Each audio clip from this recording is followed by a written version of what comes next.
Ikinaalarma ng isang mambabatas ang umunoy paninikil ng Moro Islamic Liberation Front o MILF commanders sa mga dati nilang miyembro na umalis sa grupo. Sa pagdinig sa Senado, isiniwalat ni Senator Jinggoy Estrada na kinukuha umano ng MILF commanders ang 50% ng 100,000 pesos na financial assistance na ibinibigay ng Department of Social Welfare and Development sa mga ex-MILF combatant. Ayon kay MILFP's Implementing Panel Secretary at Engineer Mohajirin Ali, ibinavalidate na nila ang alegasyon at magsasagawa ng investigasyon hinggil dito.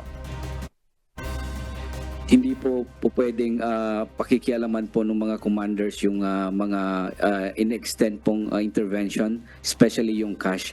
So we will be very happy po, Mr. Chair, kung ma-provide po kami ng detalye regarding this concern dahil definitely the leadership of the MILF will not tolerate po yung mga ganong practice at masasubject po sa disciplinary action yung mga commanders na ganun po yung ginagawa.